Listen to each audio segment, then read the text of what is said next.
小松の模型制作動画は無責任垂れ流し動画です。それでもいいよって方は、ゆっくりしていってね。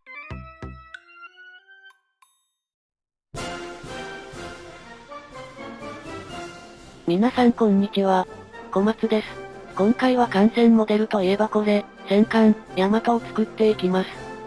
戦艦大和は太平洋戦争開戦直後、1941年に就役した戦艦で、全長263メートル、排水量6万4000トン、史上最大の排水量を誇る大型戦艦です。四方は45口径46センチ砲を9門備え、最大射程は4万2000メートル。四方を発射すると爆風で甲板にいる人員が致命傷を食らうというとんでも砲で、この砲撃に耐えられる艦船は世界に存在しないという無双艦でした。ですが大和の戦果は芳しいものではなく、諸説ありますが、護衛空母1、駆逐艦1の記録しかありません。これは当時の海軍による、大和を艦隊決戦のために温存するという方針と、運用に莫大な燃料を必要とする大和に対し慢性的な燃料不足から、行動が制限されてしまったことが要因だと言われています。大和は戦争末期に天使と号作戦、いわゆる沖縄特攻に出撃。アメリカ軍の航空機300機以上の波状攻撃を受け、2740名以上が戦死、爆沈してしまいました。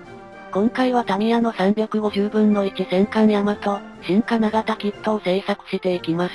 キットに加えてポントスモデルのディテールアップセットを使い、1945年、天使と号作戦直前の大和を再現する予定です。2018年のゴールデンウィークに私の所属するサークルの展示会があるので、なんとかそれに間に合わせるべく6ヶ月半で作り上げたいと思います。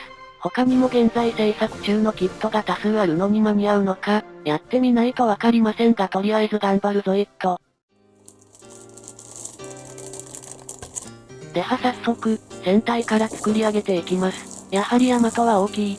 動画撮影が難しそうです。この新キットは旧キットと違い、船体が2分割されています。まずはここを接合するところから始めていきます。接合は、金属ビスで締結する構成になっています。さらに船体強度アップのため支柱を取り付けます。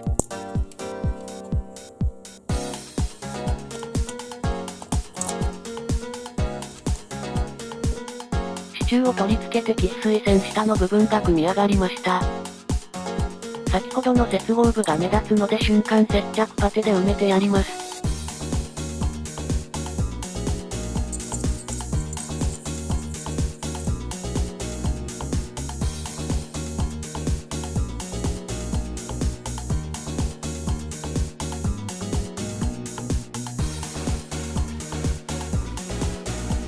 パテの完全硬化を待ちつつ、喫水線下部の蓋を閉じます。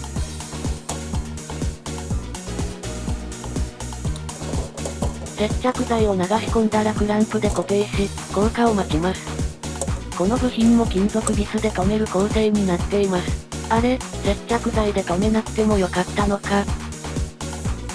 先ほど塗った瞬着硬化パテが固まったのでヤスリで削ります。船体のモールドが再現されているので、できるだけ消してしまわないようにします。この上から喫水線上の船体を取り付けていきます。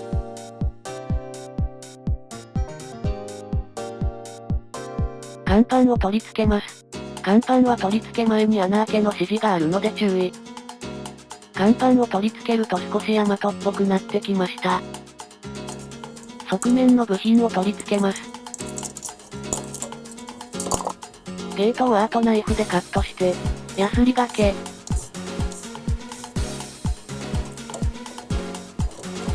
取り付けます。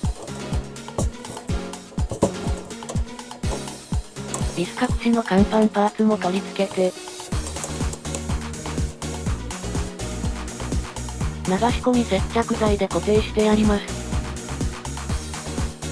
これで船体の組み立てができました。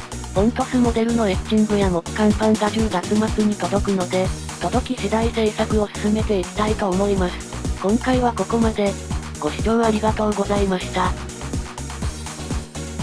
小松の最新制作状況や作品展示情報などは、小松の Twitter を見てね。